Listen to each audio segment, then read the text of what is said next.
Y vamos a ver este otro caso clínico. En este caso clínico para...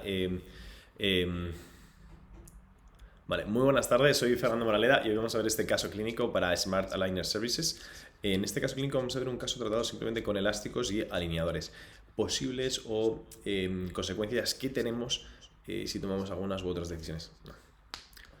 Muy buenas tardes a todos, soy Fernando Moraleda y hoy vamos a ver este caso clínico. Es una clase 2 tratado con alineadores y pequeñas cosas que debemos evitar, errores que cometemos y cómo corregirlos. Así que nada, vamos allá con el caso. El primer caso, o este caso que tenemos aquí, es un paciente de una clase 2.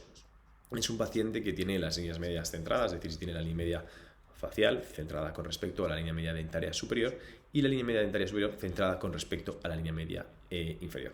¿Qué quiere decir esto? Que no tiene ningún tipo de desvío mandibular. Sin embargo, si nos fijamos, tiene mayor clase, voy a ponerme aquí en medio, mayor clase 2 en el lado derecho del paciente a en el clase 1 del paciente. Es decir, que esa pequeña o ese aumento de la clase 2 no es por un desvío del lado derecho, no es por un movimiento lateral de la mandíbula, es porque el paciente se ha producido una pequeña pérdida de anclaje por el canino alto y tiene mayor clase 2 aquí. Esto es importante porque a la hora de hacer el distalamiento secuencial, lo que planificaremos no será distalar lo mismo en los dos lados, distalaremos más en el lado donde se queda el canino alto y se ha producido esa pérdida de anclaje. Repito, muy importante diagnosticar que es por una pérdida de anclaje y no por un desvío de calaje lateral, que para eso tenemos nuestras líneas medias. Entonces nada, planificamos nuestra pequeña secuencia de alineadores. Veréis cosas curiosas que hemos colocado los recortes para los botones en los 7 inferiores y los recortes para los botones superiores en los premolares, para no meter en el sistema ese canino que estaba alto.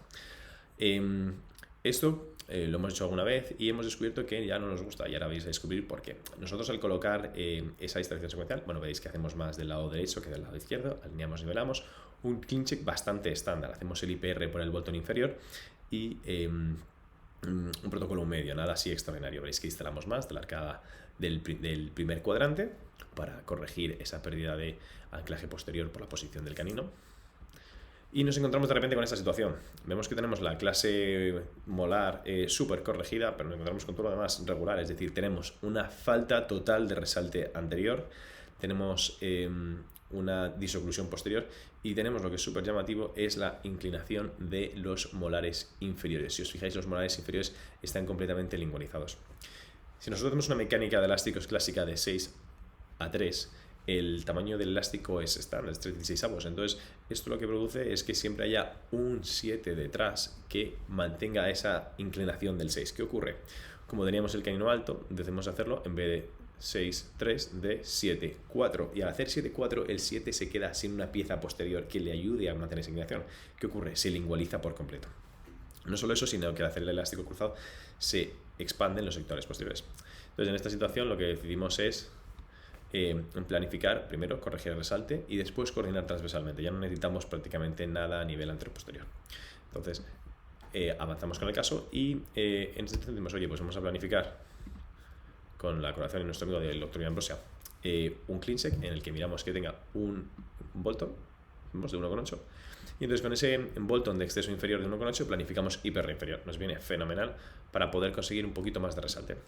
¿Vamos a instalar más? Pues la respuesta es que no, ya estamos en una superclase 1 molar, entonces no vamos a instalar nada más. ¿Qué hacemos? Simplemente corregir el resalte anterior y coordinar transversalmente. Eso es todo lo que vamos a pedir, aparte del IPR anterior. Cuando nosotros corrijamos ese pequeño contacto anterior a través del IPR generando resalte, la mandíbula va a rotar, es decir, que no nos vamos a quedar nunca cortos a nivel de distalización. Quitamos a los pacientes los elásticos, quitamos la variable y entonces pasamos de este resultado a este resultado. Ya la paciente está mucho más centrada, líneas medias corregidas, clase 2 corregida y pedimos simplemente un nuevo refinamiento pues para introducir un poquito lo de adelante, esto lo de atrás, alinear, nivelar, nada así extraordinario. Y ya conseguimos pues este resultado, un resultado bastante aceptable con las líneas medias superior e inferior centradas, con la clase 1 molar, premolar y corregida, con la sobremordida acertada. Y entonces hemos pasado pues de esta situación inicial de nuestro paciente con nuestra clase 2 mayor de un lado que de otro, en el que hemos hecho una distalización asimétrica mayor de un lado que de otro, a esta situación con líneas medias centradas y clase 1 molar y canina corregida. Así que nada, agradeceros a todos estar ahí y un vídeo más y que tengáis una buena tarde.